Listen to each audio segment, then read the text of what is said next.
Welcome back to Tac Ops. I'm Greg. I'm here with Eric. Howdy, howdy. Today we're going to have on Doc again to talk about a little bit about the virus that's going on. But first, our sponsor, Commando Store, commandostore.com. They have everything. Eric has the website pulled up here.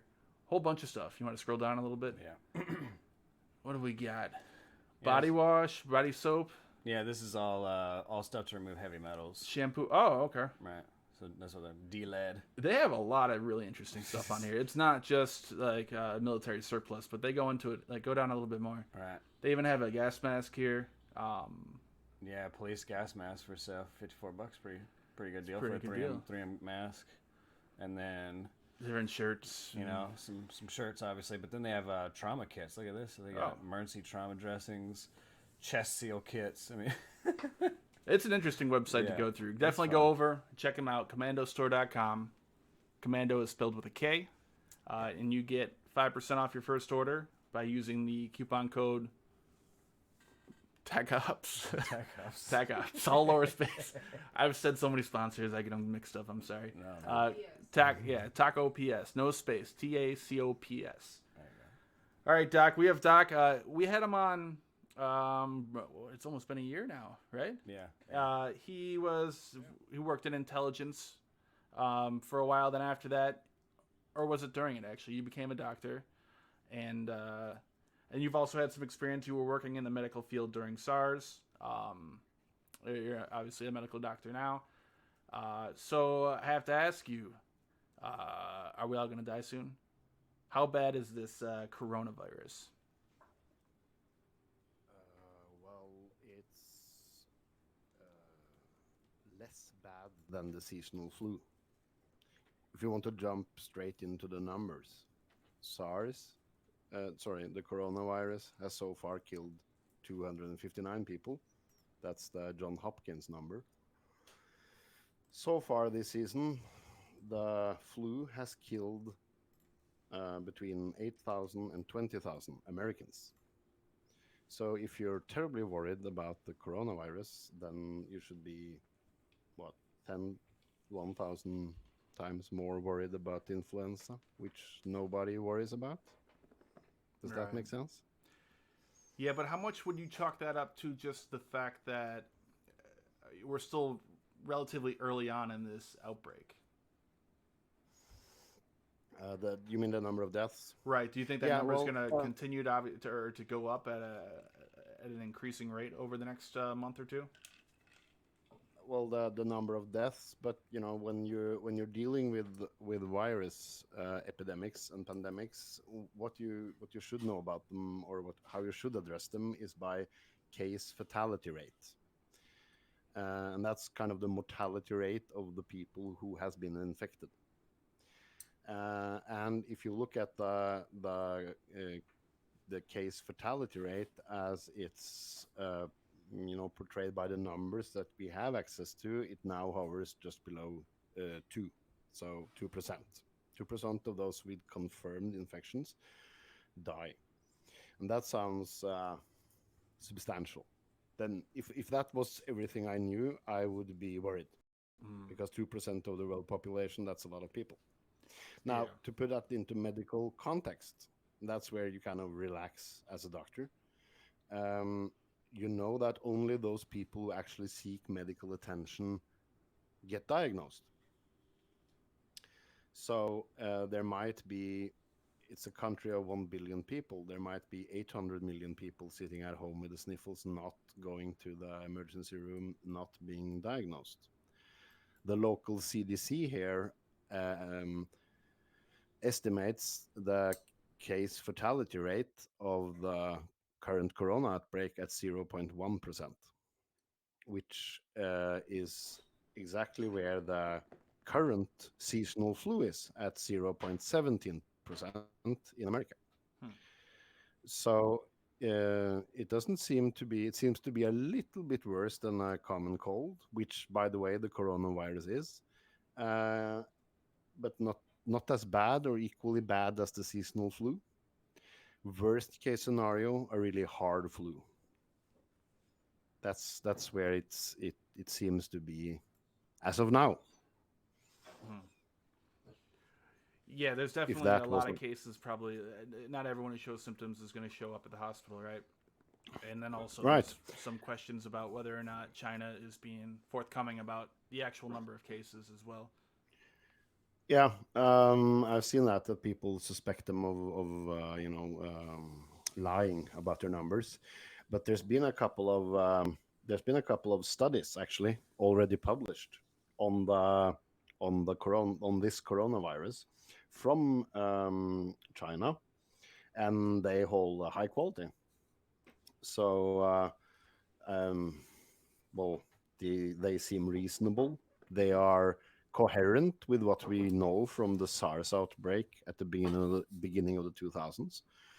The numbers are coherent. It's very hard to lie significantly about numbers that the rest of the medical community of the world is closely watching. And I can't really understand why they would lie about it.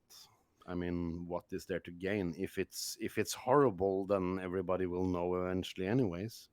Yeah, I think everybody gives countries that are, you know, not so open, I guess, to and people's standards. They think that they're trying to hide stuff because they want to Yeah, not let the people think that they're not controlling this stuff. We've seen it with Russia in the past. We've seen it with, we've seen North Korea do it.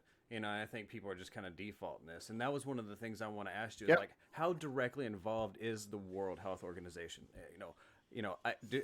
I know the CDC is involved a little bit, but how much does China open up to the rest of the world and allow us in to figure out what's going on?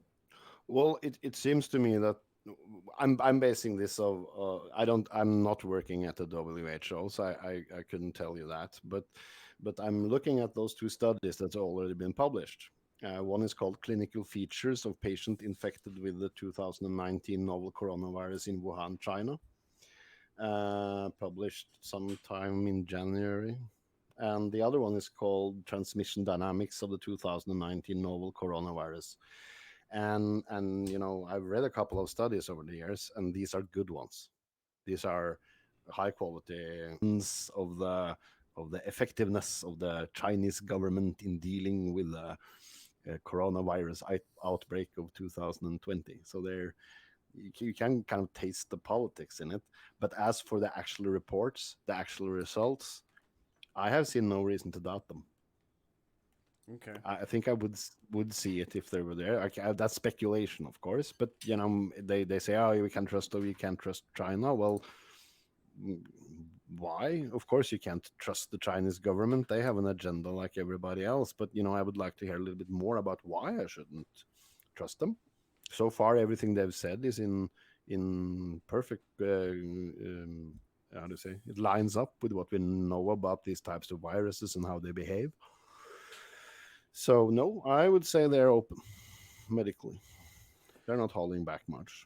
So I guess I need to maybe you can help me with a more basic question when it comes to this virus specifically. And Yep. so from what I'm gathering and what I understand, this virus is more like a cold virus than it is a flu virus, correct? Oh, it is a cold virus. Okay, it Have is a you cold. have you have yeah, it is a cold. Have you ever experienced this kind of disease where you have that extremely annoying dry cough Yeah. that keeps you up at night, and you have sort of a slight fever, and you feel malaised, you feel ill, but the dry cough is really the thing that's driving you nuts. You Right. have had that, right? Oh yeah. Oh yeah. Everybody's had that. Yeah, that's the corona. Okay. So it's a That's a real it's reg. a real heavy cough. Yeah, that's the regular corona. It, Okay. it infects the upper airways, and it annoys the hell out of you during the nighttime, so you can't sleep. But it's just a common cold. Now, Okay. So Corona's been now, around for a while too. That's why they have the N in yeah, front this for the novel. It's a different strain, right? yeah. Well, the coronavirus is a family. The novel is this exact one. And the 2019 nCoV is what the WHO has determined we should call it. It's is one specific virus, or you can argue about that because according to a study here, it has already mutated 28 times. Wow. The SARS Okay. mutated 64 times. SARS mutated 64 times during its epidemic or pandemic, and that's a regular behavior of a virus. So if it's one virus or if there's different species, that depends on how you define, one strand of it. They keep changing all the time. But you're used to having that cold. Everybody knows that the annoying dry cough. Now, what's special about this one and the SARS is that it doesn't attack the upper airways. It finds receptors in the lower airways. So then you get a viral pneumonia, and that sounds bad, but you get that from the flu as well. There's a lot of vira that does that. Um, and that's kind of what sets this apart from the regular cold. It is a regular cold virus. It just attacks a bit lower in the airways. So this one, Right. they said about 12,000 total cases confirmed, and you said it's mutated 28 times. So that's relatively every 500 infections it's going to mutate again. I guess just from rough numbers from what Yes, I'm. yeah, and viri, plural form of virus, viri does that. They keep mutating. So you study different genomes of viri when you're studying an outbreak like that. And that's just regular, that's business as usual. What created a little higher CFR than usual in this one was partially that it's a very, it's not where you want the cold virus to go to infect your lower airways. Those are more susceptible or more dangerous to have an infection in. And the other is that it seems like some of the people who get this infection react with hypersensitivity reactions. Typically, men in middle-aged men. Some of them seem to have a hyper reactiveness, sort of like you can compare to allergies, right? If you go down the street and serve everybody nuts, you'll kill 2% of the population.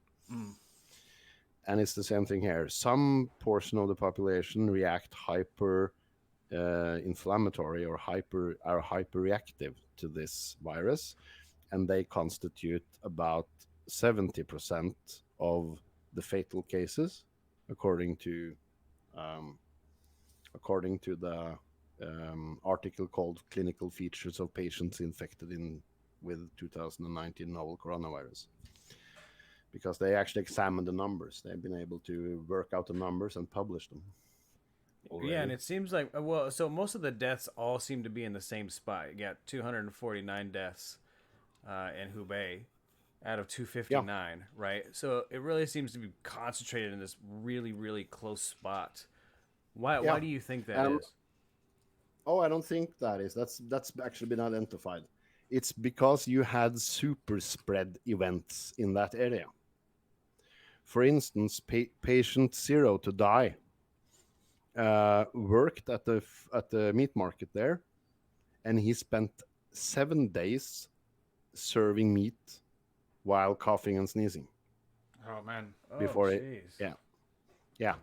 And you saw the same thing in SARS. There was one guy who stayed in a hotel and contaminated, or it spread to 16 other guests, and 8 other guests and 16 health personnel, and those are called super spread events. And that happens early in an outbreak like this, before measures are taken, before the public is informed. You have these super spread events. So you can imagine how many people that one guy at the meat market actually ended up infecting, right? And that's why you see the biggest spread and the most deaths in that area, because that's where the major viral load is. It's a good example of why you shouldn't go to work while you're sick. You see what I'm saying? I don't want to go to work when I'm sick. Don't make me go to work when I'm sick, because I'm going to super spread a coronavirus and kill 250 people. I don't want to do that. Exactly. And there's a gender thing here as well. 70% of those people who actually sought medical attention in this one study were men. And that's probably connected to the hypersensitivity reaction that's more common in men. The male immune system is more aggressive than the female.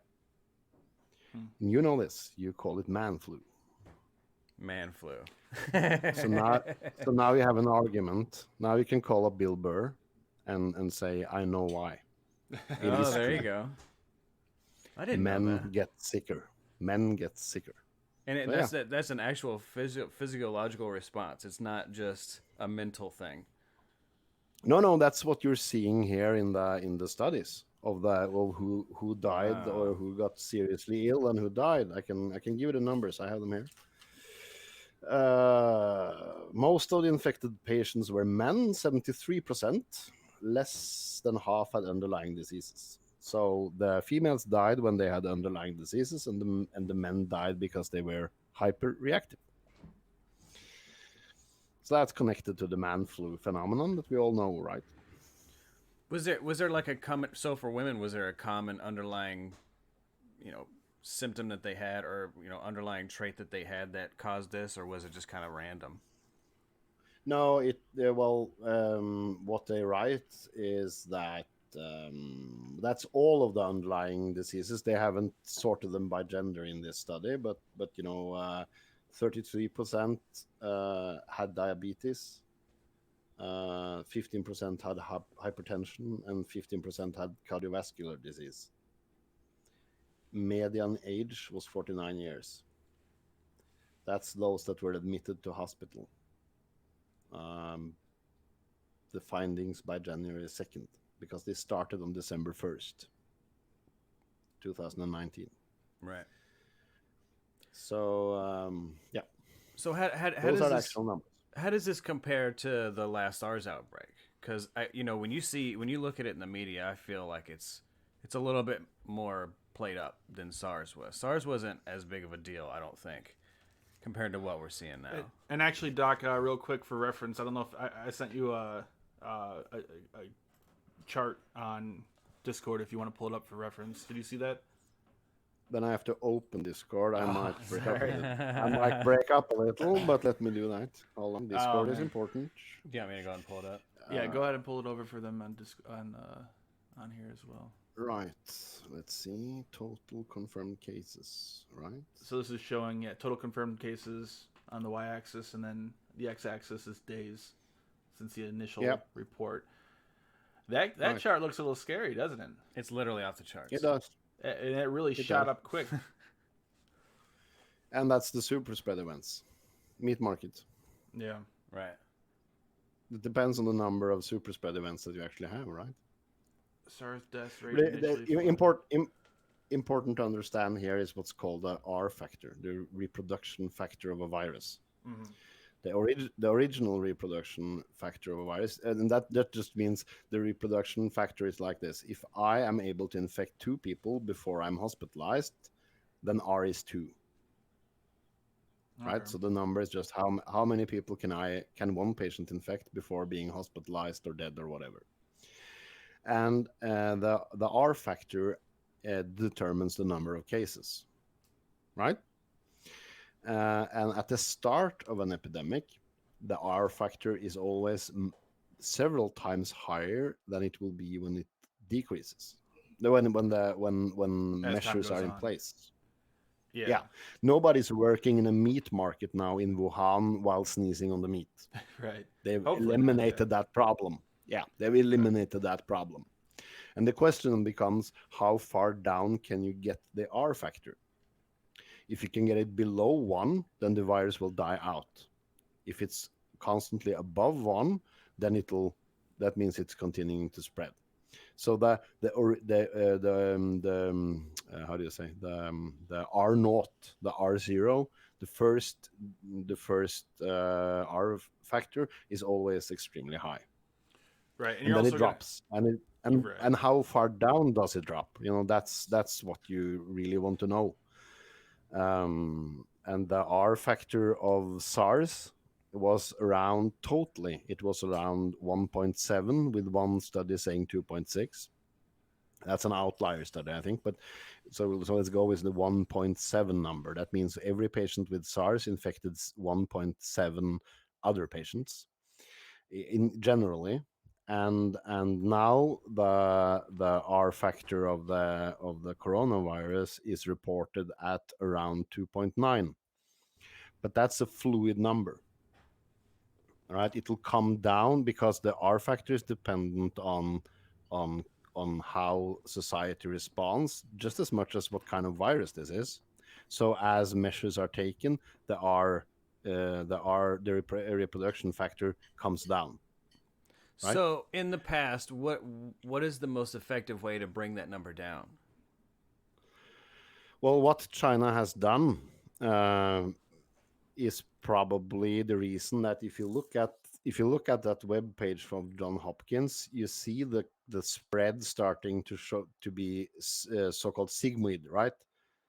That the increase in numbers is decreasing.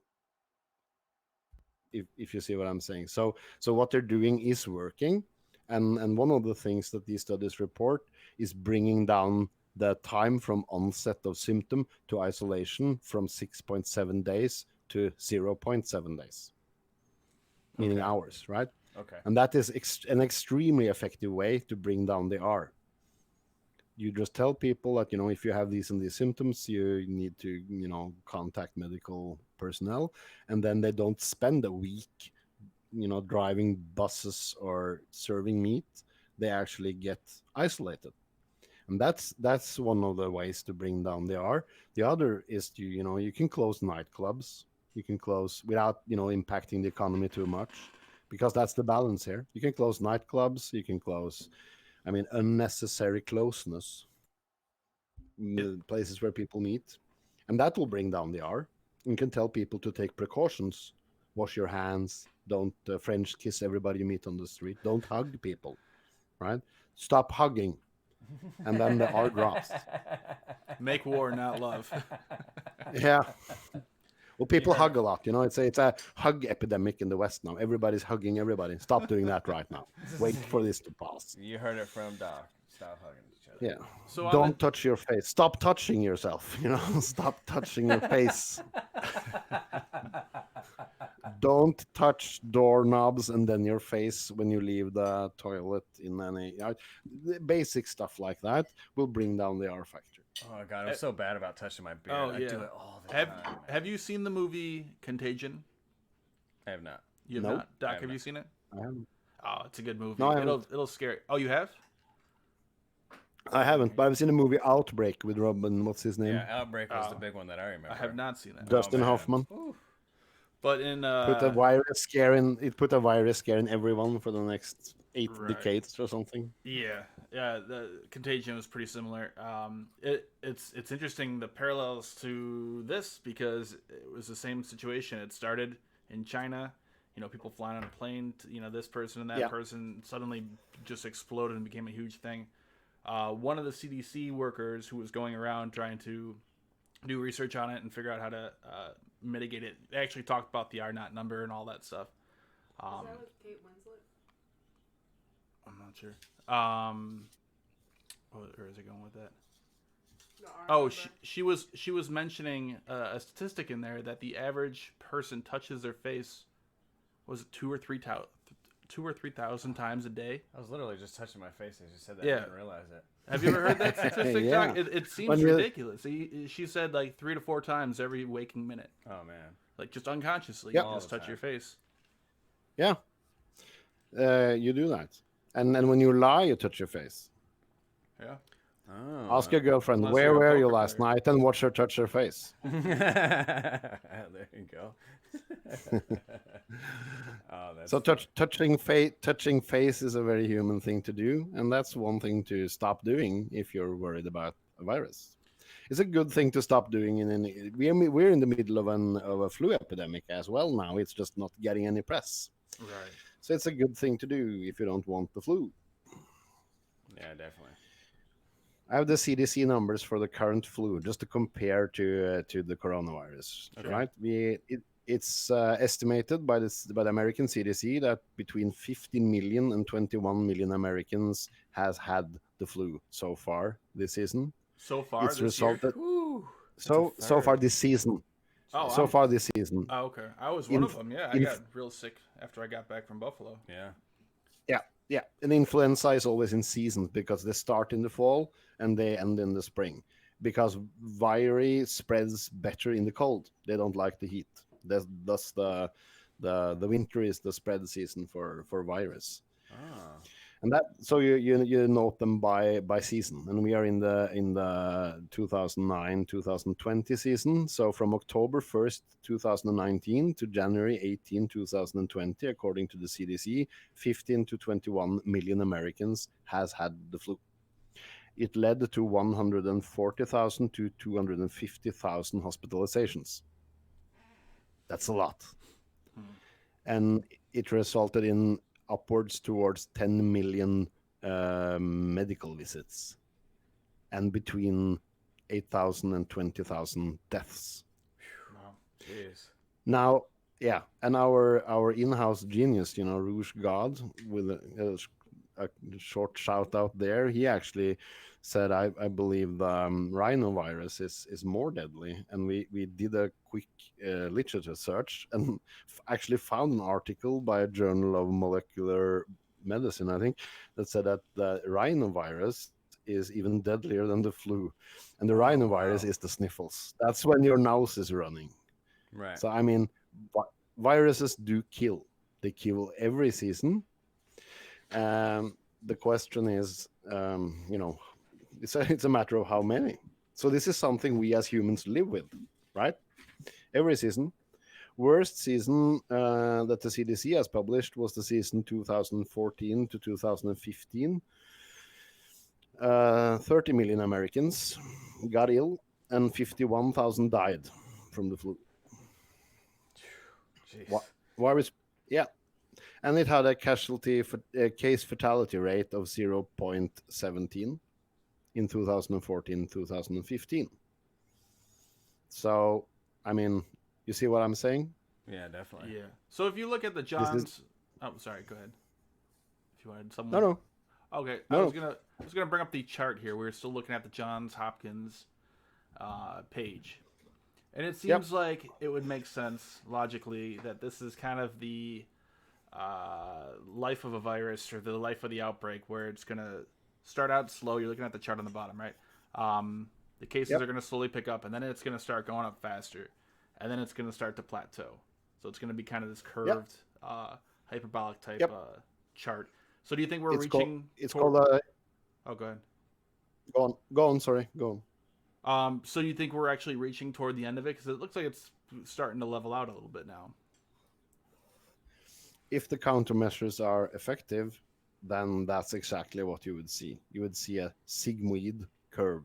That's the name for it, the S shape. The first plateau, the exponential growth, and then the next plateau, it forms an S. If you're creative in your mind, you can see the S. And thus sigmoid curve. And that's exactly what you would be seeing if the countermeasures are effective, as claimed by Huang and colleagues. And that's, surprise, surprise, what you're seeing in that Johns Hopkins graph there. You see it actually leveling out. That could also be false, though, too. Like when we go back to the SARS one, right? It'll start to level out. And that's just all the luck of the draw, nearly. Like you're talking about the countermeasures for it. Yep. One person gets out and he's driving a bus and infects, 20 more people. And then those people go out to their families. One travels to another country. So let's you really say that. Let's say that. Yeah. Let's say that you get a new super spread event. Let's say that one of these people that left China is now serving, fish at the biggest fish market in New York. Then the curve will pick up again. And then the CDC will start the same kind of limitation, the countermeasures in America, and you'd see a new plateau, right? That's how these things operate. That's how you limit them, and that's how they, that's how the virus behaves as a response to the countermeasures enforced by the health authorities. So when you were talking about dropping the R value, basically you were telling us that notification and training is generally the best way to go about it, right? Because people will isolate themselves. But I think people generally and classically think about getting vaccinated or coming up with some type of, not necessarily a cure per se, but a virus is generally some type of vaccination. So, what could you tell us about, how long do you think it would take to have some type of vaccination for this? Oh, that's then you need to be a virologist to answer, I think. But I tried to read up on it, and there's several people doing research into vaccines, and several studies being conducted right now in China on the effectiveness of already existing antiviral drugs that you can use, during the on people who are already sick. Um, I'm a little bit skeptical, when if somebody rolls out a vaccine now, because a vaccine is a serious thing. You need your numbers. You need to do the proper randomized control trials. You need to do a lot of research before you're actually able to statistically show that um, this treatment or this vaccine is a good idea. And you had the situation with the swine flu, because that was a hype like Corona is now, where one company, and I won't mention the name for legal reasons, rolled out a vaccine that ended up, killing more people than the disease. That gave birth to the anti-vax movement. Oh yeah. Right. Yeah. Definitely. Uh, Flu shots killing more people than the flu. Right. That was, I think that's where it all yeah, started to kind of. some people will die from, because you can react allergic to anything. You can react allergic to wasp stings, to strawberries, to shrimps, and some people react allergically to vaccines, and some of those reactions can be hard to manage medically upon where the patient dies. So you have to you have to be, rather sure about the effectiveness of your vaccine before you're fielding it in an entire population. And it has to outweigh the possible harm of the outbreak. And in this case, and I'm leaning on my local CDC here, which estimates the case fatality rate at 0.1%. That means it's actually less deadly than the seasonal flu. And then rolling out a not thoroughly tested vaccine doesn't sound like that good of an idea, if you understand what I'm saying. Right. So I would say that, that's why you're not, or I hope you're not hearing. I hope they're not railroading a vaccine without proper testing and research, because that's what they did during the swine flu, and it didn't produce any medical advantages at all. But the public outcry for one reminds me of that Simpsons episode where they have the seasonal flu and they go to Dr. Hibbard's office, and Dr. Hibbard steps out on the stairs and says, this is a virus. Anything I give you would just be a placebo. And somebody shouts out, "Where can we get this placebo?" And they start rioting. And it's a little bit like that. And they take a long time to make too. I mean, it would have to go through first. You have to grow it, right? And then you'd have to Yeah, figure out a way to fight it. What's going to be extremely effective against it. expensive. Yeah, and then you have to test it on animals. Then you got to go through human trials, and you have to get all the infrastructure to mass produce it and all the materials you Yeah. need. I mean, it would take months and months and months. I mean, if there was ever a real bad, serious outbreak, it seems like that Yep. would not even be If effective. this, if this was the Spanish flu, which killed 10% of its victims, then I'd say, okay, let's be a little bit more dramatic about what kind of vaccines we roll out. But at the current case fatality rate, it's a flu, right? Right. So let's be a little bit careful what we inject people with. That would be my position, but that's just my personal opinion, of course. But based on what happened during the swine flu epidemic, that wasn't nice. And you see the psychological effect of that. That data was actually more or less in public view, that vaccine had no effect and it actually killed people. And as a doctor, you know why. Vaccinating people is always, everything you do in medicine is a calculated risk, right? Because every drug you give has, if it has an effect, it has a side effect. Right. So everything is weighing one good against the bad, one bad against another bad. That's what you're constantly doing. That's why it's an art form. But most people don't understand that. So when they hear that, okay, this vaccine against the swine flu killed more than the disease did, that gave birth to the anti-vax movement. And that is becoming a problem now, that people are not vaccinating themselves against what is actually serious threats, like measles or polio, right? Right. So you have to take that in account as well when you roll out the vaccine. You can inflate the anti-vax movements by a factor 10 if you do this wrong, right? That's why being epidemiologist is a medical specialty. It's complicated. Right. So maybe you can help me out with another little basic question. So the swine flu was that was the big one that scared everybody, right? And they were even like hoarding vaccines in countries and stuff, so certain people couldn't get them. It was pretty crazy, but that Yep. the swine flu, it was avian, so it came from birds, right? So we knew that's why they called it the avian flu, right? But No, you have that's two or, different. sorry, You have the swine flu and swine the flu avian flu. being pigs, right? Sorry. Yeah. So yeah, the avian flu, the swine flu, but so why is this one different? Like where do they think this one came from? Because they didn't put a name on it. Right, because because it's a coronavirus, you would compare it to the SARS, and SARS had cats, I think, as the last vector. The vector here would be the carrier of the virus before it reaches humans, and the last vector of the SARS was cats, some sort of cat that they served in China as meat, I think, and this time it's they're suspecting the bat, some wild bat The bat thing soup. that's Yeah.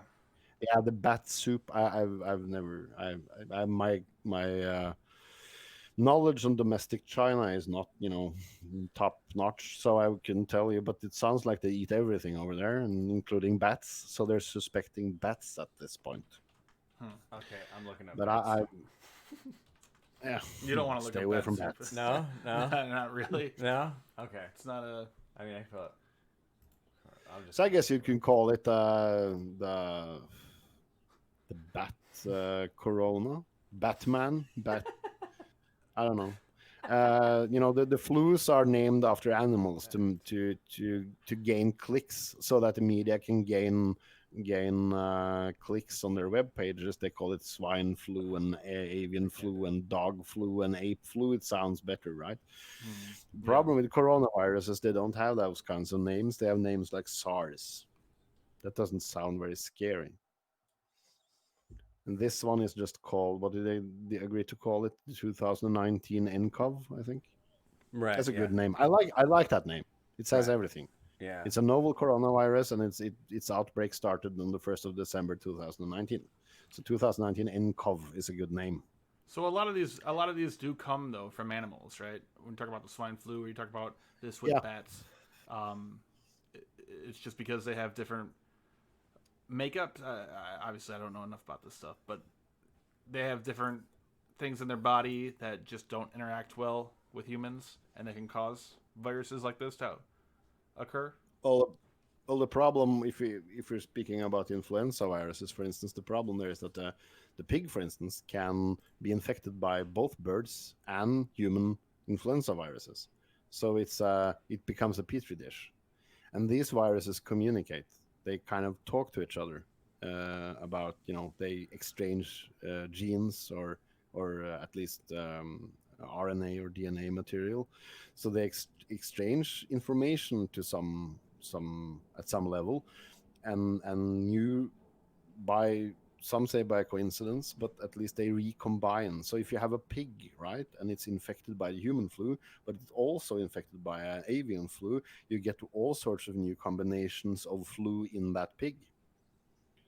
And it's not a problem if you slaughter the pig and cook the meat, but if you're living close to that pig, if it's in your living room, sitting in your sofa next to you, watching a medical show, then it will infect you with Right, a so- new combination. So that was my question: was everything that I saw with the bat soup? They all look like they're cooked, right? From what I understand, if you cook it, you can't get infected by it. So, is it the people Correct. that were It was the that were people farming the handling- bats? Yeah, oh, before okay. they cooked it, and then he Oh. was sneezing and Oh, okay. yeah. Okay. Yeah, it's not because anybody eats prepared meat. It's because somebody's living close to animals or slaughtering animals. And then not washing their hands or being sick or something to spread that thing. Gotcha. Exactly. 'Cause actually- and when you Yeah. yeah, That's what Go ahead. happened in again going back to the movie Contagion. What it was a bat, I think, was eating like a banana or something, then dropped it, and the pig ate the banana, and then the chef was then like chopping There you up, go. the there you pig, go. and he didn't wash his hands. He just wiped it on his, and then he went out and he met some people and was shaking their hands and everything, and that's what it was. So it wasn't Exactly. cooked yet. So we'll cook. So if you actually cook it, will that mostly kill off, for the most part, the majority of these infections or viruses? Let's have a shout out to Mr. Pasteur. It's called pasteurization. You increase the temperature to 80 degrees and nothing survives. Right, If you cook yeah. it, if it's 100 degrees, nothing will survive. The only diseases that survive that temperature are the prion diseases, the proteins. That's a completely different class that we don't have to worry about right now. But any virus will denaturate. They can't die actually because they're not alive. Important note: viruses are just complicated molecules. They're not life. Right. So they can't die. They're not alive, but they can denaturate. They can be broken apart, and that's done by heat. Right. That's why the viral load in the north is bigger than in Africa, and it's why the flu season is always in the winter. Viri does not like heat, so just cook your food. Nobody gets the bat soup virus from eating a cooked bat. Right. So, and now, what if you were eating uncooked food? Right. You could ingest it and then get sick from it. Yes, if that is your propensity to eat uncooked bats in the Wuhan municipal area, then you're at risk. Yes. Okay. Or what about sushi and things like that? Different types of raw food people tend to eat more often. Are those often carriers, or does that ever come up? No, but these diseases are called zoonosis, diseases that can pass from animals to humans. I've never seen cross infection from fish to humans. I'm not aware. I will have to research it actually to tell you the truth, but I've never heard of a disease that crosses from a fish to a human. I think that they're two different. Yeah. So I think you can eat sushi, but but then the problem here with the corona or with the influenza isn't really the food; it's more the guy who's serving it, because he too has a tendency to touch his face, and I'm hoping they teach people not to do that in chef school, but that's more the problem than the actual food itself, right? When you're dealing with human to human spreading of a virus, like the flu or the corona. Yeah, definitely. I think when you go to the sushi places, those guys look like they're pretty trained, and they're always Yeah. right in front of you. That's the other thing. When you see chefs and they're behind a wall, it's a different game when they're right in front of you and you get to watch every move they do. You know what I mean? And those guys generally look like they take really good care of their equipment in their area and stuff. So it's always worried me when I go eat sushi, obviously because it's uncooked, but I mean, I've never heard or ever gotten sick personally, so No, and I don't know any serious condition that can transfer from a fish to a human. We can Google Scholar it now if you want and see what we can find. Maybe that I have a big hole in my knowledge about zoonosis, but I don't think if it exists, it's academic. It's not a problem. But as you said, in Greek mythology, Hygiena is the daughter of the god of medicine. Interesting. Yeah, Yeah, because if you wash yourself, you won't be sick, right? If you keep a high level of hygienic, you have a high hygienic functioning, you are protected against disease. I really find it interesting So how, obviously back in the days of ancient Greece and Rome, and even going back farther, they obviously had no germ theory, right? They didn't understand exactly how these things transmitted. They didn't understand all the microbiology behind it. But they're able to still right, deduce different things like that, right? Like you yep, say, how they're able, obviously, if they had their gods related to each other like that, then they obviously made a connection between these things, which is always fascinating me when absolutely, you look through different things like that. Right. yeah. Like, And you have the theory of military hospitals where they thought that miasma was transferring disease. Well, that was the bad smell from the rotting wounds. And yeah, if you can clean those up, people will die less. So I, that too is knowledge, right? yeah, I Right. guess it's evolutionary too, right? I mean, if you go back, that's why, things that can be dangerous for you smell bad, right? That's why we don't like certain smells, so we know Yep. to stay away from them, stay away from dead bodies, stay away from certain things, because you can spread And diseases skin that way. diseases, your people find skin diseases uncomfortable, and that's because reminds you of disease. Yeah, definitely. And then I think the big one, like training, like don't you just go around and train people, don't eat where you shit, you know what I mean? You'd Pretty be much, yeah. surprised Yeah. how safe you put yourself in. Don't masturbate and eat at the same time. Yeah. Ooh, that's a good one. At the Ooh, same that'd be time. wow. That'd be a mental feat, I think. But Oh man. That and touching your face. Combine those two, and there you have it. Yeah. Yeah, I was even thinking recently about the Jewish people or the Old Testament, the Torah, right?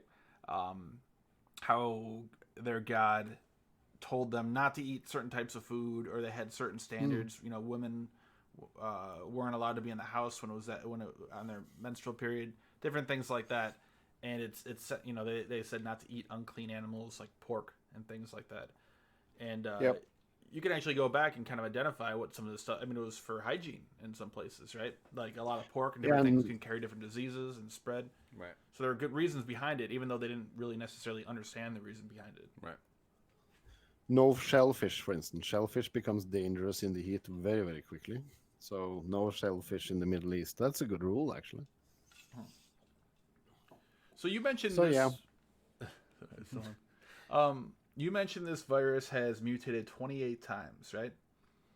yeah. So what does that mean exactly? We talked a little bit about a cure. Would that make finding a cure more difficult, or could it possibly mutate to become more dangerous, less dangerous? So what does that really mean to mutate? Well, it just means that your cells and my cells, they have DNA in them, and whenever that DNA is damaged, there's an enzyme that is responsible for repairing it. Setting it back in the condition it used to be.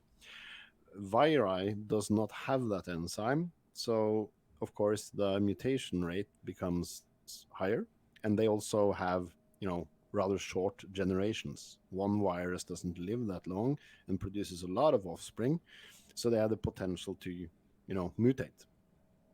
And that's just what viruses do.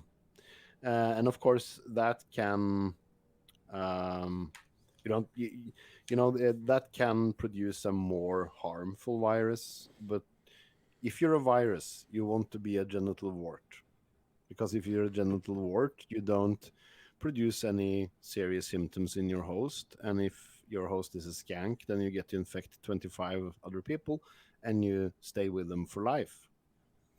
So a good virus, or a good adapted virus, will be less virulent. Virulent meaning producer of disease. It will just stay there in the background.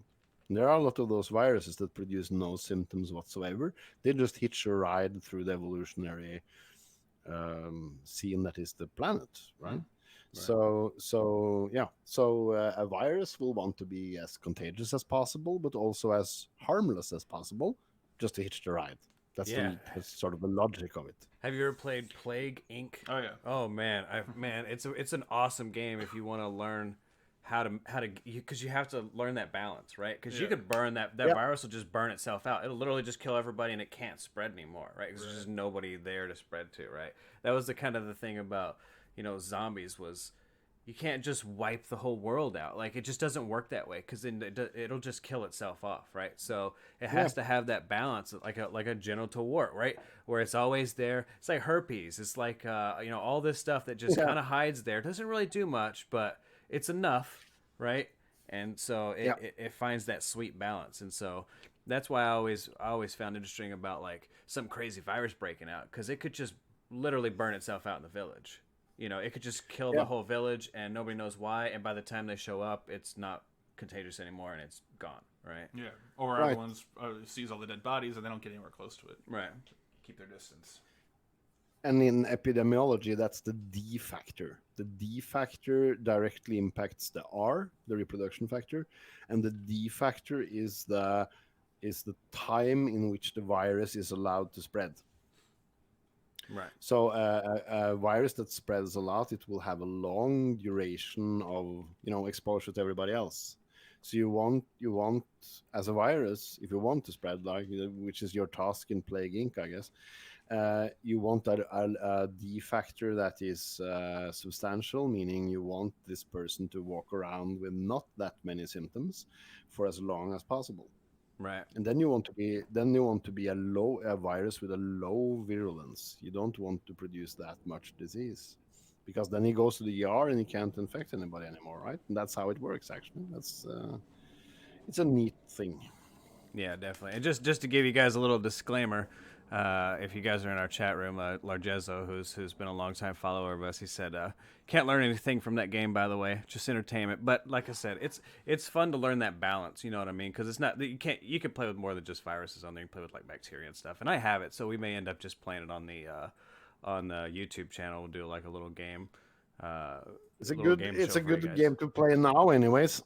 Yeah, definitely. It's and you learn some stuff, right? I mean, it's better than nothing, right? It's a cool little simulation. It'd be nice if somebody came up with a better simulation, And I think people are starting to do that. We've been talking to a guy named Ivan who's developed his own nuclear war simulator, and he actually gave us a copy of it, and we've been playing it over the past week, and it's fantastic. And everything is correct. Everything, at least from what we understand, right? I mean, a lot of it's secret. You can't just like give away trajectory and stuff for missiles and everything, but from what we can see, everything looks awesome. And it's not just a game, it's more of a tool than it is a game. And I think you're going to see more of these open source developers make something like this that you can play with and see how it spreads, and you can actually change the R values and all that stuff on the virus. And you could change it from maybe a virus to a bacteria because they spread differently, right? Or it could be a fungal disease, right? There's all kinds of weird stuff that could spread. So, well, I have to make another disclaimer there, then that it's educational. The movie Outbreak had some actual medical cool stuff in it. The problem seems to be that it creates a little bit of a hysteria, and the hysteria is actually a problem in these cases. Yeah, when I was doing research for this, I was looking at, they're just kind of like listening to doctors talk about microbiology and everything, and almost every single one of them were like, when I was a kid, I watched Outbreak or I watched Contagion or whatever it was, one of those movies, and they're like, I just been in love with it ever since. And it always seems to fall to like a movie where they can visually see the world kind of fall apart, and it really motivates them to do this, courageous thing of being a microbiologist and saving people from viruses and stuff. But yeah, we might want to mention Dr. Carlo Urbani, a brave man I found in a study when I researched before this podcast. He's in the article SARS Epidemiology by Chan Jung. And he was one of the guys who did the startup field work with SARS and ended up dying from it. Wow. Huh. Jeez. So you have that action, right? You have that being that close to something that isn't rather healthy can kill you. So you have heroes like him, right? Yeah, that was another thing I wanted to ask you about was healthcare workers. The healthcare workers seem to be proportionately affected compared to everybody else. Yeah. You know, I would assume obviously because they're just exposed to it more, right? And you have to constantly defend against it on the front lines, right? You're kind of like a soldier on the front lines.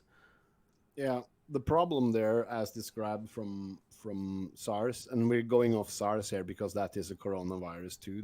If I didn't say that before, but we're going off SARS here, and it turned out that one of the problems there was that the really really sick patients, they become, they need artificial respiration, and they need something called positive pressure. They need to have a constant positive pressure in their airways to push that fluid back into their bloodstream so that the lungs does not fill up with air. But they fill up with mucus as well, and every now and then you need to suction the airways. And when you do that, you release a lot of droplets, and coronaviruses infect by droplets. So every time you're working with the airways of one of these very ill patients, you're exposing yourself to a high viral load, and that's one of the main reasons that these health professionals actually get sick themselves. Yeah, I mean, heroes, right? Right. So you talk about these super spread events. It almost seems like hospitals would be a really good incubation place for all this, right? Because you got just everybody in one spot, everybody's sick, everybody's trying to help each other.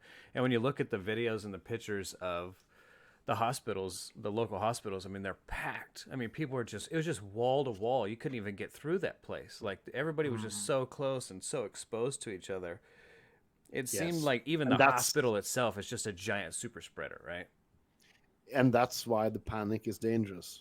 That's why the hysterics that get some emotional kick out of relaying data out of context, or in some cases even misinformation, actually they kill people.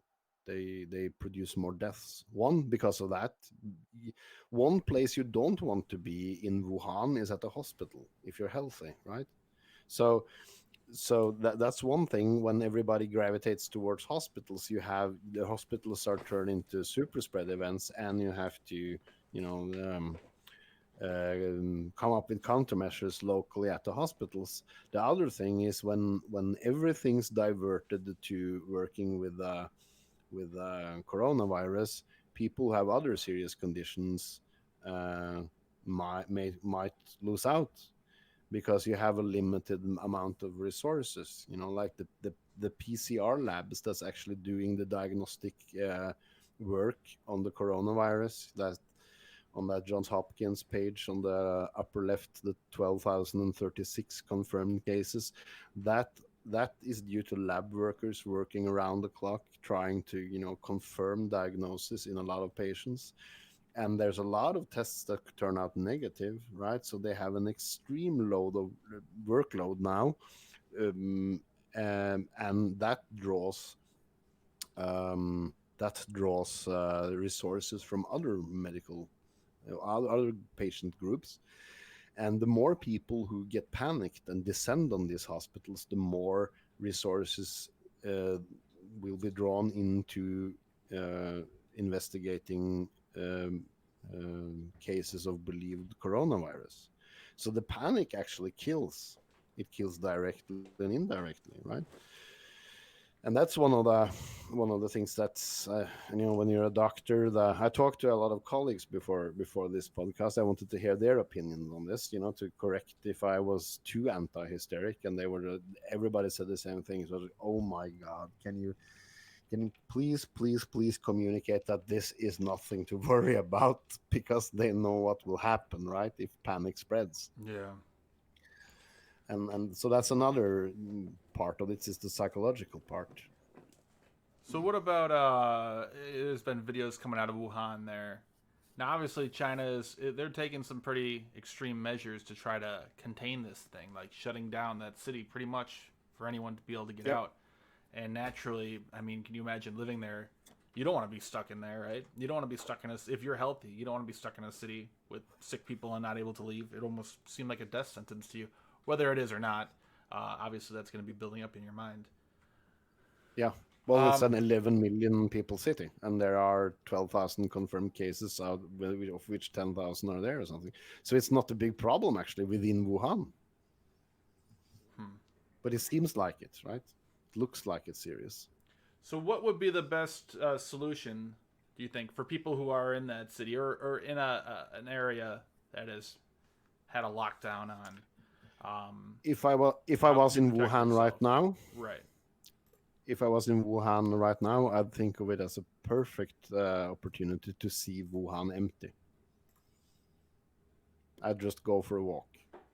But if you want to protect yourself, then don't expose yourself to where. I mean, if you were in Wuhan, don't, as I said, don't French kiss people. Know where your hands are. Wash them. Don't go to a movie theater. Don't go to a nightclub. Stop hugging people.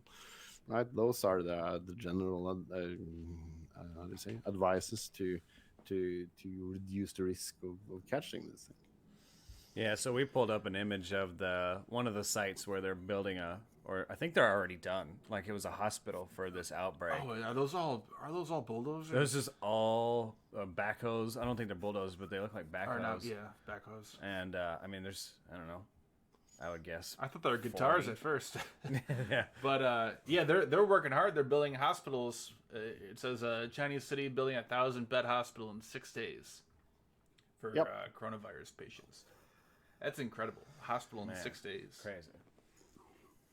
You know, it's like this, where the moment it's incredibly costly to respond to something like this, because if you don't want it to spread, then you have to have people in isolation, and you can't have 4 patients in one room, right? Mm-hmm. So you actually need more building or more hospital square foots than you have at your disposal. So I'm guessing that's what they're doing why they're doing it, and they caught a lot of flack last time for not taking SARS seriously.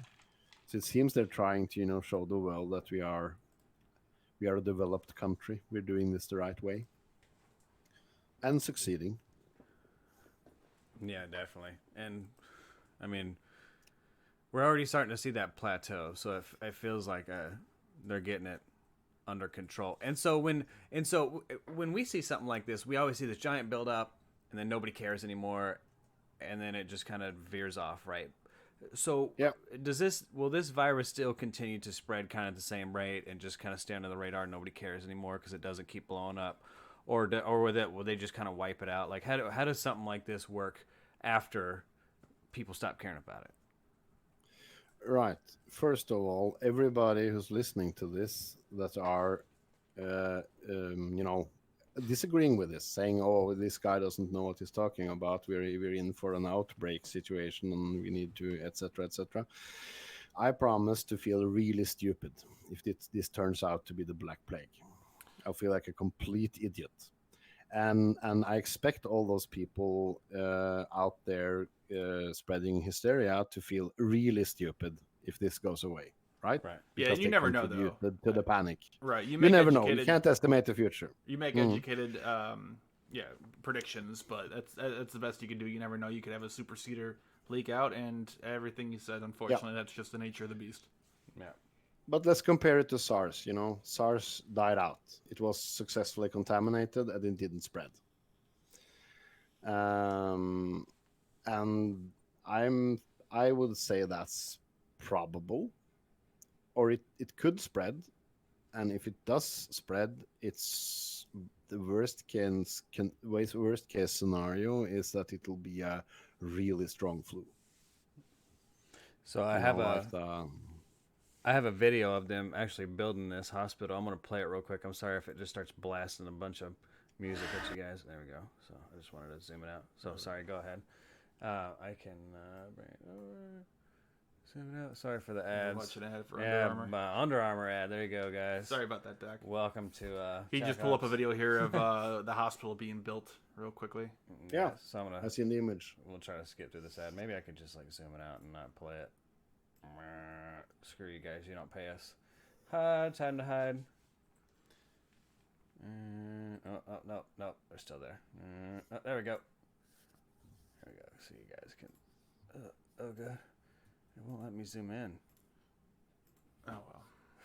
Oh, I gotta hit. I have no idea what's going on here. There we go. There you go. So you guys can see kind of a live feed of what it looks like. Yeah, that's incredible. I don't know if you have the podcast pulled up or if you're watching it live on YouTube, Doc. There is like a No. 10-second delay, but it's just a bunch of backhoes working overtime trying to level out the ground here and eventually build this hospital. It's really incredible. I guess that's one benefit of having a very centralized, powerful, top-down government.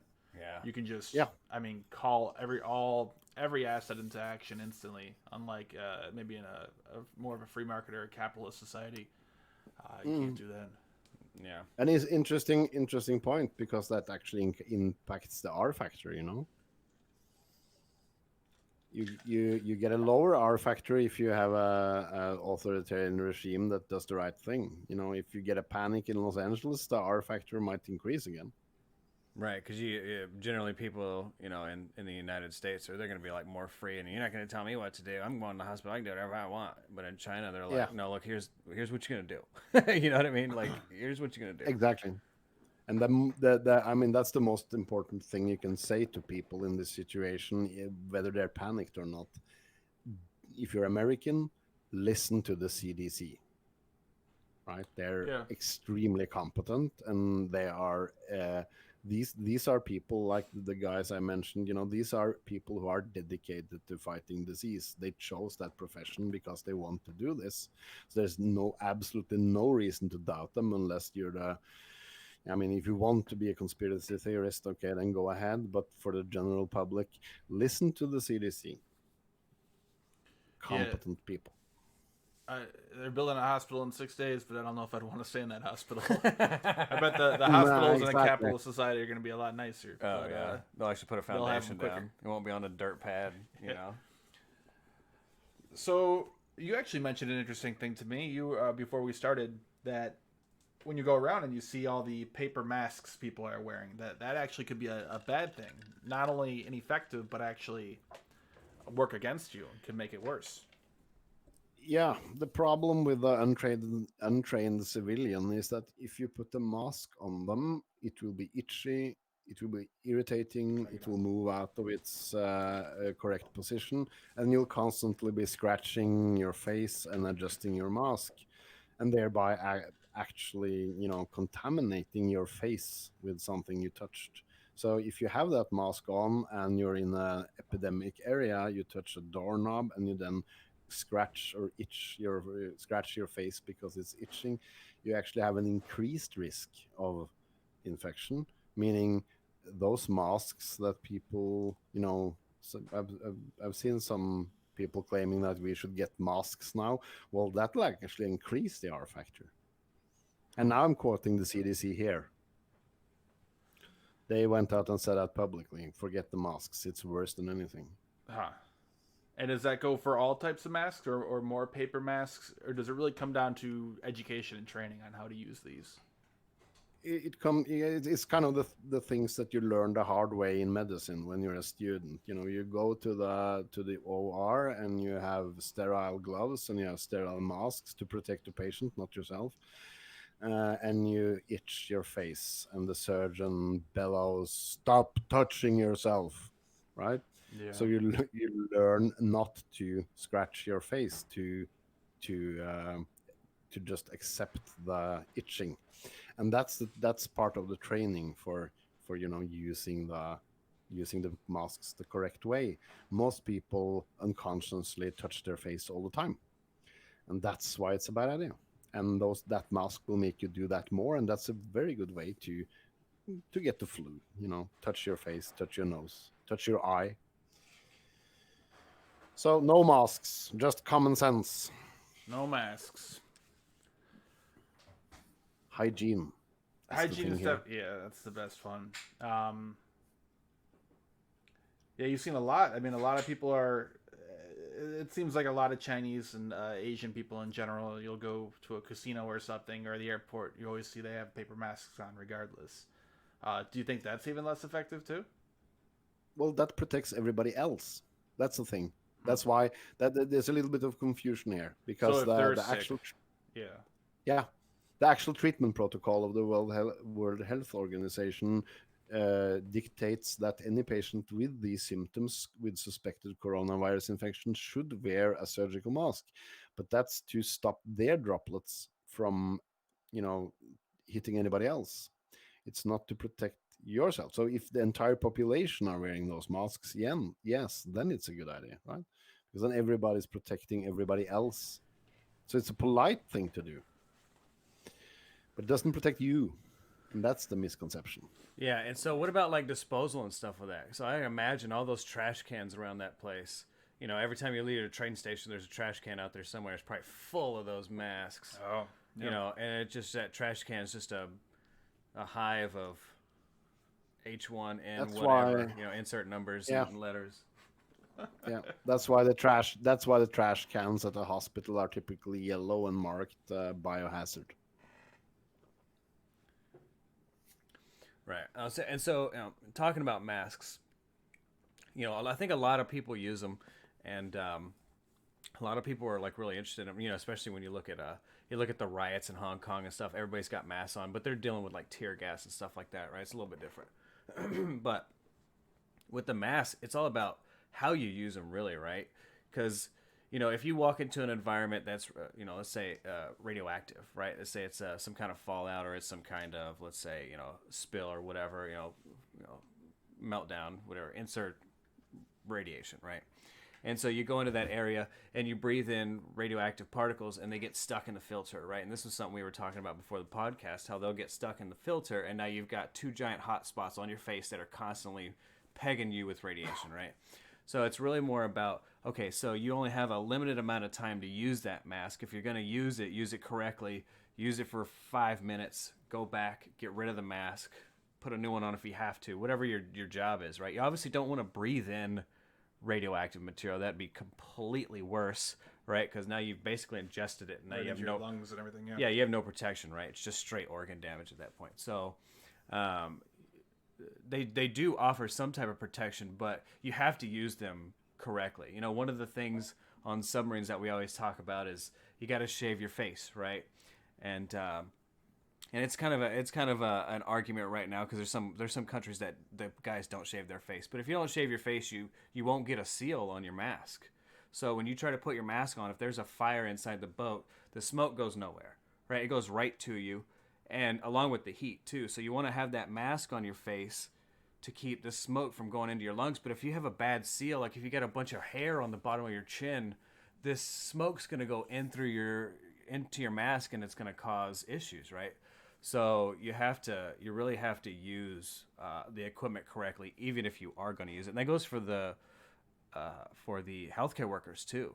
They're highly trained, and I'm sure you understand this, Doc. But you guys are highly trained on cross contamination and how to kind of visualize that virus on something. Don't touch this and this and this and this and this, because it spreads to all this other stuff, right? And it just goes out of control, right? Yeah, same thing with gloves. You wear medical gloves. That comes with training and knowledge too. The moment you touch something with that glove, it's now contaminated. Right. It doesn't help wearing gloves if you keep rubbing them on your pants. So knowledge and training comes with any sort of protection gear, right? That's what people fail to understand. Right. So, how long? I don't know if you'll know this, but how long would you guess that this could live outside of the human?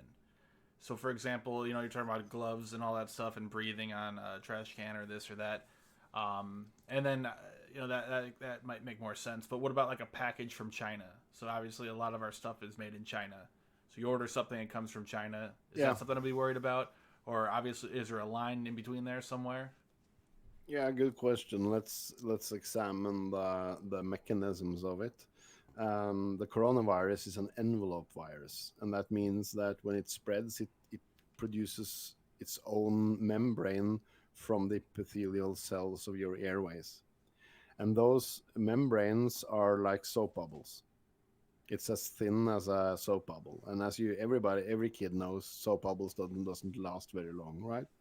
Right. But when that's why it's a droplet or a virus that spreads through droplets, because when these bubbles are contained within a droplet, then they can spread. So they are dependent on staying in some sort of fluid or water, or spit or saliva, right? So that's why I don't like the heat, for instance, because then it evaporates and these things denaturate. So thinking a package from China would be contaminated, well, then it would have to, if it dries up, the virus denaturates, right? So it can stay in the air as long as that droplet stays in the air. It can stay on a door handle as long as that door handle is moist from your saliva. That would be the answer.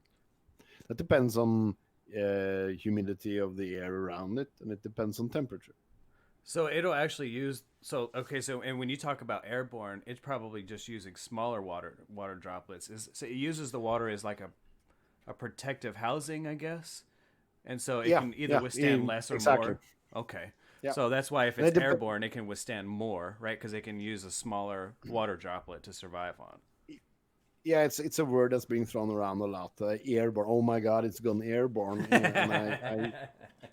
And I usually ask, what does that mean? What do you mean by airborne? Define it for me. And most people can't, right? Right. Because there are diseases that are actually airborne, that form particles that just survives in the air, like the transmissionable version of Creutzfeldt-Jakob's, the prion diseases. You can they will survive for years on the surface because they're stable proteins. Then you're talking airborne, right? Because then it can stay in the air forever. It doesn't react to heat or humidity. But is a droplet airborne? Yeah, sort of. If you sneeze, I'm pretty sure you can get it to travel at least 30 yards or something if you really Right. put your lungs into it. Right. So is that airborne? Well, yeah, probably. But it depends on the definition. Yeah, definitely. That was always because when you watch the movies, they cough and then it goes into the AC system and then it falls on somebody else. But it doesn't really float up into the ozone and float around and then land in South America. Like it's not Nope. like what is Right. airborne. Exactly. Right. And then through air conditioning, you usually have a filter of some sort that stops droplets, right? Right, and If so you that don't was have that, you should have it anyways. right, and that was the big thing with Legionnaire's disease, right? So the American Legion, they had this giant breakout from an air conditioning system, and it caused this big. I think Legionnaire's disease is a bacteria. I don't know if it is or not. I'm sorry Yeah. if I'm screwing this up, but and it killed a bunch of the guys in that building. Like they came in for one of their Legionnaires meetings, and I mean, I don't know how many people it killed. I'll look it up in just a second and I'll show you guys. But that was airborne, but it didn't fly out of the building and kill the kids in the school next to them and stuff like that. It was all contained inside the building. Yeah. But that's a bacteria, right? And that's life. It can live outside the human body. It can live in your faucet. You can live in your shower. Bacteria are all around, and when they create disease, then you can have a reservoir of bacteria that exists by its own somewhere. But a virus won't do that, right? A virus needs a host. It can't live outside. It can exist, but it can't do anything outside its host. Right. It can only survive. And so you were talking about some types of airborne diseases where they actually are airborne. So they won't float around on water molecules. They actually form some kind of like husk or something like that around them. Yeah, there was one cool case from England. England had a outbreak of BSE or Creutzfeldt-Jakob's, and that's just a protein. And there was one case where a woman had used bone dust, they to fertilize her roses, and that yeah, she had bought some recipe or some at a garden market, for fertilizing roses, and it contained powder from bone of bovine, and that was contaminated, and during the process. and she actually got this Creutzfeldt Jacobs from breathing in that dust from the deceased cows, several months or maybe a year after they were slaughtered.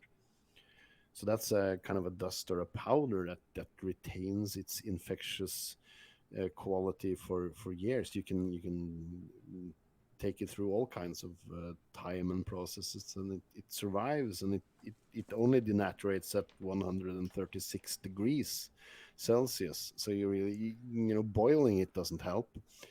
And then you're talking airborne, right? Yeah, and that's a protein, right? So that's a whole different story. And you were talking about prions. The only thing that I've ever heard about when it comes to prions is generally eating like high concentrations of like brain matter and stuff like that. Yeah. There's high concentrations of, and the prions would make you sick. And that was one of the, it was like people were talking about it's an evolutionary adaptation, so you don't eat other people's brains, that you'll get sick from the prions, right? But you're explaining it more as like it's just a protein. Now, is it just a protein that like inflames, or like what's so bad about the prions? Okay, that's a long story, but it's biochemical, and I'm a biochemical super freak. So let's Yeah, go there we there. go. That's So you're on. Yeah. the prion diseases is what I'm actually talking about. The BSE, the Creutzfeldt Jacobs, that's the prion diseases. And it's a protein structure consisting of 4 what's called alpha spirals, and it can be, and it's like the structure of the protein can spontaneously change into 2 alphas and 2 betas, and then it develops a sticky property, and it acts like an enzyme. So when you breathe in one of these molecules or proteins, if it reaches your brain, it will start converting your own PRP proteins into PRP scrapey proteins. So it kind of restructures the proteins of your brain into these sticky things that stick together and create super proteins that the immunodefense system of the brain can't handle, and the brain starts dissolving itself. Oh, man. So Ooh, that's the wow. mechanics of it. That's something you really don't want, Yeah, we have a picture up. We have the Wikipedia page up of the Creutzfeldt-Jakob disease, and it shows 4 images of the brain, A, B, C, D, and you can just see it slowly just deteriorate into something. Swiss cheese effect. Yeah, you can't see. You Yeah. can't really tell. I'm not looking at what you're looking at, but it usually looks like a Swiss cheese. You see brain matter here and there dying off. Yes, look at Yeah, see it looks like Oh, man. she went, or he went through some type of like car wreck or something. The brain is just it doesn't even look the same. Then we're talking airborne. That's Right. true airborne disease, right? Droplets are, well, semi-airborne. Should we call them that? Right. And you're talking about bone dust. That could be, that's airborne as far as the grinder or whatever it is. She was using Yeah. it. She was using it as ground fertilizer, but somebody was grinding that shit up, so somebody could have got the same disease and you never even knew it. Oh, they did actually in that because they studied this outbreak in England, and a lot of the people working in slaughterhouses got this disease as well. Oh wow. So there you go. Makes a lot of sense. So one major thing that we've been seeing, and I think it's just inevitable with any world event, are conspiracy theories popping up around this. Talks about how it might be a bioweapon. There is actually a bioweapon facility, a laboratory in Wuhan there. I don't know enough about Chinese biological weapons program to know if this is a major one or if it's unusual or something like that. But obviously people brought up this point and have been talking about how this could be either released on purpose or it accidentally walked out of there on the bottom of someone's shoe or something. What do you make of these? Do you think there is a possibility to that? I've spent an indecent amount of time trying to correct these theories over the last week. And I phrased it like this in a discussion, trying to develop the coronavirus into a bioweapon is like trying to develop the 22 long rifle cartridge for the new squad automatic weapon. It's not deadly enough to be a good bioweapon. Can you research it to be more deadly? Yeah, but as we just addressed, it's a membrane virus, right? It's not that resilient. There are flus that you would research instead. You know, like the Spanish flu, 10% case fatality rate, infected 1/3 of the Earth's population.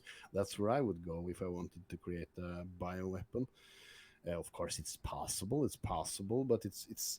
I mean, the research into coronas, you know, they are interesting because of the SARS epidemic. After that, there was a lot of research into coronaviruses, especially because the pathophysiological mechanisms, how do they kill, is largely unknown. So there is a lot of research being done with. I find a couple of studies where they infected mice and one where they infected apes and tried to recombinate the coronaviruses to recreate what they saw during the SARS outbreak. So there are a lot of interesting research into the coronavirus, but for military use, there are better options. Yeah, and I think where the whole conspiracy thing comes from, if I were to guess, is we're starting to use the low yield nukes, right? They don't necessarily want to kill a whole bunch of people. They don't want something super effective. We got something super effective. They want something that's going to kill 1,000 people. But Yeah. what I've always not really, I guess, worried about, but I don't really understand about why you would want to use something like this is because it could easily fire back on you. Yeah, it's gonna come. And Oh, that's, yeah. that's the thing with a low yield nuke. Right. You're gonna hit one specific target. No one else, people on the other side of the world, are gonna be perfectly fine. Right. But with this, there's no controlling it. Right. If you release this anywhere, it's gonna spread, and it doesn't really make sense to have a weak bioweapon. Right. In that case, But right? and then the conspiracy theorist will say, yeah, but the U.S. AMRID could have the vaccine and use this against the enemy or something like that. But then you have the problem that we just discussed, that it keeps mutating. Yeah, and how do you get a virus out to 330 million people and wipe it out overnight? That doesn't really make any sense. I mean, come on. Makes no sense. And if you let's say hypothetically, if you could create a really deadly, really contagious coronavirus and drop it into China, if you were playing as Washington. Now it keeps mutating in China with 1 billion people being infected. Will you know that your vaccine will still work 6 months from now? No, you don't, right? So somebody once told me that the English term blowback stems from the First World War, where you would just dump the chlorine gas in the direction of the enemy, and when the wind turned, you killed off your own company. And this would be one of those weapons that could very quickly turn on its own creator. So it sounds like a really bad idea, even if it was possible. No, I don't believe that. There are better ways to fight wars. And so you can follow it genetically, right? I mean, if you can pay this, or you don't even have to pay them anymore. They'll just do it for free. If you can have this company send you a swab out to your house and they can tell you where you came from, in terms of the world, X amount of generations ago, I would imagine they can go, yeah, well, this DNA marker is pretty similar to a virus we saw 6 months ago compared to another virus we saw 6 months ago compared to another one that we saw. We could see the lineage. Like, it's not something that just randomly popped up out of the middle of nowhere. And I think that's when you see, like, Outbreak. It was just this thing that didn't make any sense to anybody. It was a monkey or whatever it was. I can't imagine what it was. I can't remember what it was, but there was this random thing that popped up out of nowhere. But you can generally see the lineage, and especially now the CDC's gotten good enough to where they can kind of track it. Yep. Yeah, and you have the same kind of trees that you draw on your family. Where do you come from? Who are you related to? You have the same kind of trees for a virus. So you would know where it stems from, and be able to look at it and see its relationship with other viruses. Now I said it too, viri. Viri. It's not viruses. It's viri. If you have one, if I have one cactus and I give you another cactus, you have what? Cacti. You have two. Yeah, and if you have one virus and I give you another, you have two Viri. viri. Yeah. All right. So another conspiracy theory that's going around, or maybe it's not a conspiracy theory. I obviously do not know enough about this stuff. That's why we have you on. There is an article here. You want to drag it over, Yeah. Eric? Somebody brought to our attention. Title is go up a little bit. Coronavirus contains HIV insertions. So they're saying that in the virus, there are protein markers from other viri, including HIV. Yeah. Is this anything could you're be. aware of or anything? Because in the article here, it brings up that this is stoking fears over artificially created bioweapon. And just to be open with you guys, this is from an article from Zero Hedge, and the actual logo next to it says, "On a long enough timeline, the survival rate for everyone drops to 0." So, I mean, this is Funny, kind of but yeah, it's- something it's- to be aware of. it's I kind guess. of the atmosphere of this place. So, sorry, I didn't mean to cut you off. First of all, a coronavirus has about 30,000 base pairs, and 3 base pairs is 1 amino acid. What that means is containing information for 10,000 amino acids. That's not much. That's a very little. That's very limited amount of information carried by the coronavirus. Now, if it shares properties with HIV, I don't know. I haven't researched that. If it does, I don't know enough about virology to tell you that can't happen by coincidence. Then you'd have to calculate that, and I'm not able to. Right. If it does share them, it could be by coincidence, or it could be that HIV at some point was in the same vector as this virus. A bat with or cats, feline immunodeficiency virus is a real thing. Cats get AIDS. If you have a cat vector here and you have had HIV and the coronavirus in the same cat, then you could have exactly that situation that we discussed earlier, where they recombine within their host. Right. But the thing is here, the HIV virus infects a cell called T helper cell, T lymphocytes, but the coronavirus is specialized for the ACE receptors of the epithelium of the airways. So they actually prefer different types of cells to infect, and that makes that less probable, I guess. And then you're left with a third hypothesis that it's been done to recombine something into a bioweapon. I don't really understand the reason for that, because HIV is really hard to get, because its surface proteins makes it prefer cells that are in your bloodstream. That's why you need a blood transfusion, or you need to have some sort of contaminant reaching the inside of your blood vessels to get HIV. That's why it's not contagious. So why would you want to add sequences to a coronavirus from a virus that's less less transmissible, Right. to make it more deadly than to make it infect the okay, could be, of course, could be. But I mean, if you're at that level of ingenuity in a bioweapon, how do you end up with this kind of fuck up, Yeah. losing it into your own population? Right. That level, that's like, that level of professionality does not really you see what I mean? Yeah, I mean, so when you talk about nuclear weapons, the operators, the people that are developing it, the people that are maintaining it, that are building it, they have manufacturing safety issues they have to deal with, obviously, but they don't die from handling the material anymore. You know what I'm saying? Exactly. But with viruses, even the healthcare workers, everybody gets contaminated by it. It's just not worth it. Like, the amount of containment you have to put together. With radiation, all you gotta do is put up a wall. Time distance shielding, right? Mm-hmm. You just, time being, just don't get exposed to it long enough, right? Because you can get away from it. It's not going to stay in your body and affect everybody else, right? Time distance, you could just put Yeah, a it falls off at the fourth, or it's squared, right? yeah. The Well, inverse square law or something like that. yeah, I mean, Along with I any- failed out of power school. Don't get me started about nuclear power. But and then shielding, right? Shielding's based on whatever you put there, right? It all depends, but yeah, thick enough concrete will stop pretty much everything. Yeah, water. It could be anything, right? So air. It could be whatever you put in the middle of it. So, we were actually looking at a picture up here, and it seems like there's been a bunch of bat.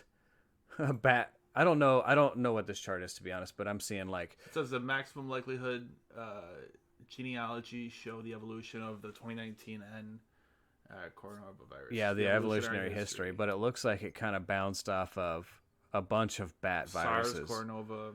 There's like Seafood. 1, 2, 3, maybe 2 or 3 bat viruses that affected people. One in 2013, but it looks like they're all in China. You know what I mean? Yeah, And- Wuhan even says Wuhan sea market pneumonia virus isolate. And it's all it always Wuhan HU1. and generally, I guess for the avian flu is a little bit special, but generally it's DNA, but it's animals that are closely related to us, right? Like mammals, pigs, apes, bats, anything that's really close, rats, mice, anything that's really closely related to us. We share so much DNA with them that we're a lot easier to infect. Yeah, the closer the relationship biologically, the more probable of zoonosis transferring. Right. Example is anthrax. Anthrax can't be contracted by birds, for instance. They're too far. They're not really that related to us. But the thing with avian flu, that created that hype or that panic was if birds can have it, they can transfer it, right? Then it's uncontainable. Right. So that created a hysteria back then. And so the avian flu generally came from chickens, though, right? From what I understand, it was just we have so many chickens in one spot, we handle them so much, they're just exposed to us so much. That's where it kind of spread from. If I'm correct. If you live on a small family farm in China, you probably live next to the birds, right? You walk. You have to. I had chickens once, and it's not clean. You have to Right. go in there. You have to shuffle their shit, right? You have to. Right. You have to interact with them, and that's where the problem. That's where it becomes problematic. Right. So I don't know. We've been on here for about an hour and a half. I think we should probably start rolling it up. I wanted to talk a little bit about this image we have. So we have this image up for Mira Safety.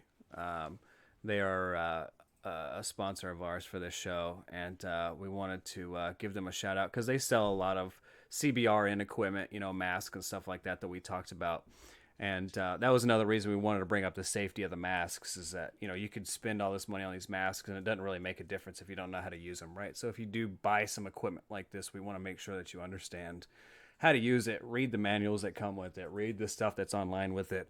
And these things really are effective if you know how to use them correctly. So we have a coupon code. It's obviously Greg's from one of his shows, but we're sharing it with him.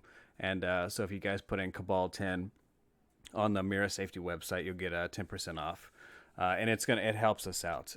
We're really trying to grow this podcast and get good guests like Doc in here who really understand what's going on because, I'm a submariner. I don't know shit about virology or microbiology. And, we need people like you to really sort stuff out for us and, going to our sponsors and buying stuff from them, and it really helps us all together, and we can really work with people to get some awesome guests in here, and that's really the only way we can do it. So we really need your help, and you guys go out there and buy some masks. You know what I'm saying? Buy a bunch of masks. buy the infant mask, buy the adult mask, buy the everything mask.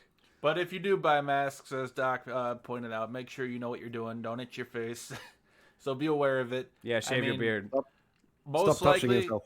Yeah, stop touching yourself while eating too. Yeah, don't touch yourself with a mask on. I mean, most likely this thing is gonna.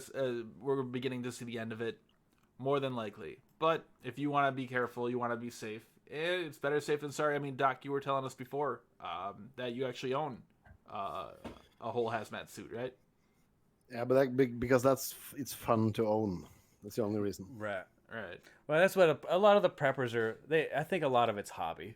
Yeah. Oh, You yeah. know, Gives you you know, something to do. Yeah. You can buy 3 years worth of food. It's going to cost you $75,000, and you won't eat any of it, and it'll just all go bad, and you have to buy it all again. But it's like a hobby, It's like owning a classic car. That shit costs money. They're money pits. Like owning a boat. It's a money pit. You know, everything is Exactly. everything you want to do that's fun. Shooting guns, whatever it is, right? We're gonna try to go out to a gun range next weekend, and we're gonna go shoot some weapons that I have, and it's Can gonna I be come? fun. Yeah, yeah. If you want to Yeah, fly you're out here, invited. yeah, definitely. Gonna go to an old southern gun range out here. Maybe if we sell enough gas masks, we can have you over. Yeah, there to we pay go. for your flight. There we go. But yeah, definitely go check out their website, Mira Safety, MRIA Safety.com, and pull up the coupon code here so we can get that Oh right yeah, too. I already did. It's Cabal 10. Cabal 10. I can keep pulling check it up. out. You'll get 10% off, which is better than nothing. Yeah, and you can see deal. they work with like legitimate, Oh, they even work with the Department of Defense. Yeah, they work the with U.S., DoD. the Czech Republic, Turkmenistan, Turkey. Yeah, man, South Africa. they are super legit. They are a legit company, yeah, and they're good. They're a good company too. They got great customer service. I've had some good conversations with the guy. Real nice people there. Yeah, they So- have a free delivery and free shipping and free returns. Do they really? Yeah, so look, I'll show you at the top. Yeah, free. Oh, sorry, in the U.S., free U.S. shipping and free returns. So And yeah, 30-day risk and a free 30-day risk free. So I mean, if you're worried about it, like Doc said, I mean, you really don't know. Most likely, it's going to turn into nothing. Right. And I think a lot of the fear and everything that's going around is probably worse than the actual virus will be. But it could go And the other again- way. It's a and again- possibility. Right. One more time. Sure. Worst case scenario, a really, really bad flu. Yeah. Yeah, that's what everybody's trying to listen for is the flus, not necessarily the cold. Absolutely worst case scenario. Not very probable, but absolutely worst case scenario, a bad flu. Yep. So check them out. Other than that, thanks for being with us, Doc. Yeah, thanks for everything, Doc. We always have awesome conversations with Oh, you, yeah. man. You're so Oh, my versatile in what we pleasure. can talk to you about, you know. Yeah, cool. My pleasure and my honor, guys. Oh yeah, definitely.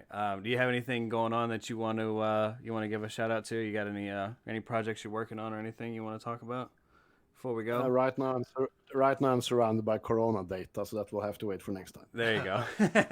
Well, I hope we made it worth your effort and covered enough stuff. But I learned a lot. Yeah, definitely. I think a lot of people that were listening learned a lot too. I learned by researching it as well. Life is a learning experience. Oh yeah. Yeah, definitely. All right, man. Well, thanks for everything. Thanks for everybody listening. We're gonna shoot out of here. We may play some Plague Inc. later on tonight. Oh, yeah. I'm not I sure, haven't played but that game in probably 10 years. oh man, it's good. It's good stuff. So you guys enjoy the night. Hit us up on Twitter, Facebook, or we don't have Facebook. Did I say Facebook? Sorry, I meant Twitter, Reddit. You know, all the good ones. So you guys have a good night. Enjoy it. Bye. If I can find the end stream button. Oh, there it is.